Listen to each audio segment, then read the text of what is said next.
So in today's video I'm going to be showcasing you guys how you can defeat 1x1x1 in a private server in a 1 versus 1 basically. And first things first, we need to figure out the combination for this area right here. As you can see, there's this code lock and we have to basically unlock this one with the different numbers. Each time of course you switch the server, these numbers will change, and each time you defeat the boss the numbers also change. So this is definitely something to keep in mind, and without further ado, let's start today's video. The first number is of course located right here, and as you can see this time around we have the number 7, and as you can see with the previous run I did we have number 6, so it changes each time, as I've already mentioned.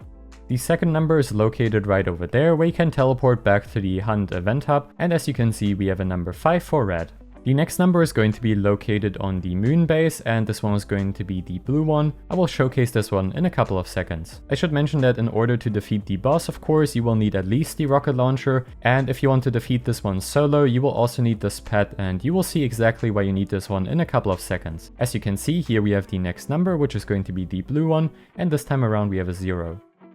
Last but not least, you want to head over to the volcano, where you can find the last number, which is going to be green in this case, and we have a number 2. Now with all of those numbers, we want to head back to the entrance right here, to the boss fight. So let's do that really quickly, there we go. And now we have these different wires, which are of course the order we have to type these numbers in. Starting with red, we have the number 5. Next up we need blue, which is going to be 0. Then of course we have yellow, which is going to be the number 7. And then we have green, which is going to be the number 2. If you do not have this pet unlocked, you will have to do this most likely in a public server. This one definitely makes it a lot easier. As you can see, if you're kind of strafing like this, you move a lot faster than if you would by just walking, so this is definitely kind of the strat for the 1v1, if you of course want to fight the boss solo. So yeah, let's defeat the boss right here. Basically, you just have to pull the sword. However, let me just inform you that there aren't any rewards for this, so it's a bit unfortunate, but still a cool boss fight regardless of that. And there we go, now let's fight the boss, and we missed our first shot, which isn't really too good. Now let's use the pet, and as you can see we can just sprint away, there we go.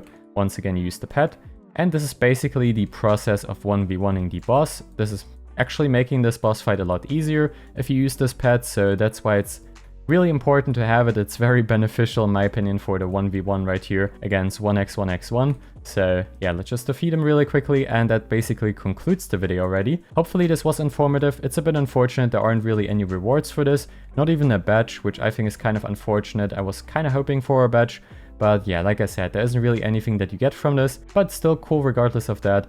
I would also like to point out that if you want to get the sword itself, this one is priced at 40,000 Robux basically, 39,999 Robux. It is going limited, which I guess is kind of cool, but the price itself is just very expensive to be honest, and I do not think I will be picking this one up personally. So yeah, as you can see, that already concludes this video. Hopefully it was informative and enjoyable to watch, and I will see you of course in the next one. Bye guys.